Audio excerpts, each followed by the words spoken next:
Hi ನಮಸ್ಕಾರ ರೀ ದೊಡ್ಡ ಮಂದಿಗೆ. ನಾನು ನಿಮ್ಮ ಬಿಜಾಪುರ ಹುಡುಗ ಮಲ್ಲು HD.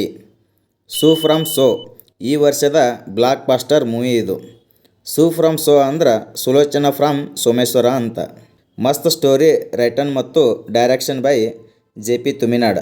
ಇದು JP ತುಮಿನಾಡ್ ಅವರ ಮೊದಲ ಡೈರೆಕ್ಷನ್ ಮೂವಿ ಮತ್ತು ಮೊದಲ ನಾಯಕ ನಟನಾಗಿ ಕಾಣಿಸಿಕೊಂಡಿದ್ದಾರೆ. ಆ್ಯಸ್ ಅಶೋಕ ನಾಗಿ ಈ ಮೂವಿ ಒಳಗೆ ಅದಾರ ನೋಡ್ರಿ. ಈ ಮೂವಿಯ ಮ್ಯೂಸಿಕ್ ಡೈರೆಕ್ಟರ್ ಕೂಡ ಹೊಸ ಪರಿಚಯ, ಸುಮೇಧ್ K ಅಂತ. ಇವರು ಕೂಡ ಒಳ್ಳೆ ಮ್ಯೂಸಿಕ್ಕನ್ನೇ ಕೊಟ್ಟಿದ್ದಾರೆ.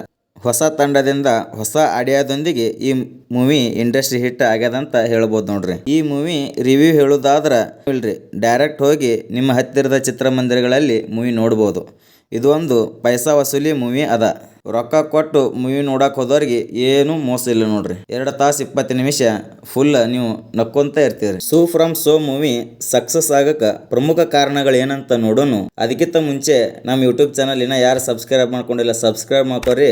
ಹಾಗೆ ಬೆಲ್ ಐಕನ್ ಕ್ಲಿಕ್ ಮಾಡೋದು ಮರಿಬೇಡ್ರಿ ಅಪ್ಪ. ಮತ್ತು ಈ ಮೂವಿ ಈ ವರ್ಷದ ಅತ್ಯುತ್ತಮ ಚಲನಚಿತ್ರ ಆಗಕ್ಕೆ ಪ್ರಮುಖ ಕಾರಣ ಏನಪ್ಪ ಅಂದ್ರೆ ಅದು ಕಂಟೆಂಟಿಗೆ ಅತಿ ಹೆಚ್ಚು ಪ್ರಾಮುಖ್ಯತೆಯನ್ನು ಕೊಟ್ಟಿದ್ದಾರೆ.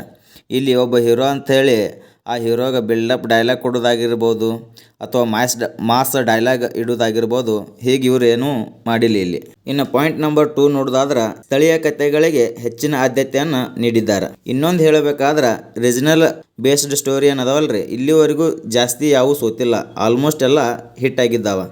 ಲೈಕ್ ಕಾಂತಾರ ಆಗಿರ್ಬೋದು, ರಂಗಿತರಂಗ ಆಗಿರ್ಬೋದು, ಇವೆಲ್ಲ ರೀಜನಲ್ ಬೇಸ್ಡ್ ಸ್ಟೋರಿನೇ ನೋಡ್ರಿ. ಪಾಯಿಂಟ್ ನಂಬರ್ 3 ಸಿನಿಮಾ ಫಾರ್ಮುಲಾ ಇವರು ಅಪ್ಲೈ ಮಾಡಿಲ್ಲ ನೋಡ್ರಿ.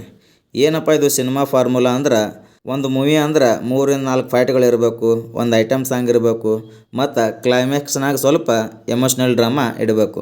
ಈ ಥರ ಇವ್ರು ಏನೂ ಮಾಡಿಲ್ರಿ. ಕತೆಗೆ ಏನು ಬೇಕಲ್ಲ ಅದು ಮಾಡ್ಕೊತ ಎಂಟರ್ಟೈನ್ಮೆಂಟ್ ಮಾಡ್ಕೊತ ಜನರಿಗೊಂದು ಒಳ್ಳೆ ಸಂದೇಶವನ್ನು ಕೊಟ್ಟಿದ್ದಾರೆ ನೋಡ್ರಿ. ಪಾಯಿಂಟ್ ನಂಬರ್ 4 ಸ್ಟಾರ್ ಹೀರೋಗಳು ಫಸ್ಟ್ ಡೇ ಥಿಯೇಟ್ರಿಗೆ ಜನರನ್ನು ಕರೆಸ್ಬೋದು. ಆದ್ರೆ ಬ್ಲಾಕ್ ಬಾಸ್ಟರ್ ಹಿಟ್ ಆಗಬೇಕಪ್ಪ ಅಂದ್ರೆ ಈ ಮೂವಿ ಥರ ಎಲ್ಲಿ 1 ನಿಮಿಷನೂ ಬೋರ್ ಆಗದೆ ಥರ ಡೈರೆಕ್ಷನ್ ಮಾಡ್ಬೇಕು ನೋಡ್ರಿ. ಪಾಯಿಂಟ್ ನಂಬರ್ 5 ನಮ್ಮ ಇಂಡಸ್ಟ್ರಿ ಡೈರೆಕ್ಟರ್ಗಳು, ಪ್ರೊಡ್ಯೂಸರು ಇವರೆಲ್ಲ ದುಡ್ಡು ಮಾಡೋ ಸಲುವಾಗಿ ಮೂವಿ ಮಾಡೋದು ಬಿಟ್ಟು ಲೇಟ್ ಆದರೂ ಪರವಾಗಿಲ್ಲ ಒಂದು ಒಳ್ಳೆ ಕಂಟೆಂಟ್ ಇರೋ ಸಿನಿಮಾನೇ ಮಾಡ್ಬೇಕಂತ ನಾ ಹೇಳ್ತೀನಿ ನೋಡ್ರಿ. ಒಂದು ಒಳ್ಳೆ ಎಂಟರ್ಟೈನ್ಮೆಂಟ್ ಮೂವಿ ನೀವು ಮಾಡಿದ್ದೇ ನಿಜ ಆದ್ರೆ ಜನರು ಆಟೋಮೆಟಿಕಲಿ ಥಿಯೇಟ್ರಿಗೆ ಬರ್ತಾರಂತ ಈ ಮೂವಿದಿಂದ ನಿಮ್ಗೆ ಗೊತ್ತಾಗುತ್ತೆ ನೋಡ್ರಿ. ಈ ಮೂವಿ ಒಳಗೆ ಯಾರು ಸ್ಟಾರ್ ಹೀರೋಗಳಿಲ್ಲ. ಈ ಮೂವಿಯ ಕಂಟೆಂಟೇ star hero. Special thanks to Raj B Shetty ಅವರಿಗೆ ಇದು ಸಲ್ಲಲೇಬೇಕಾಗಿದ್ದು. ರಾಜ್ ಬಿ ಶೆಟ್ಟಿ ಅವರಿಗೆ ಎಷ್ಟು ಹೊಗಳಿದ್ರು ಕಡಿಮೆನೇ ಅನಿಸುತ್ತೆ.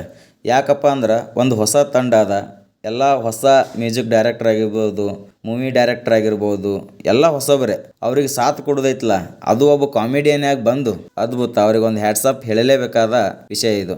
ಈ ಮೂವಿ ಏನಾರ ಎಷ್ಟು ಹಿಟ್ ಆಗ್ಯದಪ್ಪ ಅಂದ್ರೆ ಅದಕ್ಕೆ ಪ್ರಮುಖ ಕಾರಣ ರಾಜ್ ಬಿ ಶೆಟ್ಟಿ ಅವರಂತ ನೆನಪು ಮಾಡ್ಕೊಳ್ಳೇಬೇಕು. ಯಾಕಪ್ಪ ಅಂದ್ರೆ ಅವರೊಬ್ಬರು ಅದಾರಪ್ಪ ಅಂದ್ರೆ ಆ ಮೂವಿ ಏನೋ ಒಂದು ಕಾಮಿಡಿ, ಏನೋ ಒಂದು ನಗು, ಅವ್ರ ಆ್ಯಕ್ಟಿಂಗ್ ಆಗಿರ್ಬೋದು, ಆ ಮೂವಿ ನೋಡ್ರಿ ನೀವು ಒಂದ್ಸಲ ಗೊತ್ತಾಗತ್ತಾ ಅವರು ಯಾಕೆ ಆ ಮೂವಿಗೆ ಅಷ್ಟು ಇಂಪಾರ್ಟೆಂಟ್ ಅದಾರ ಅಂಥೇಳಿ.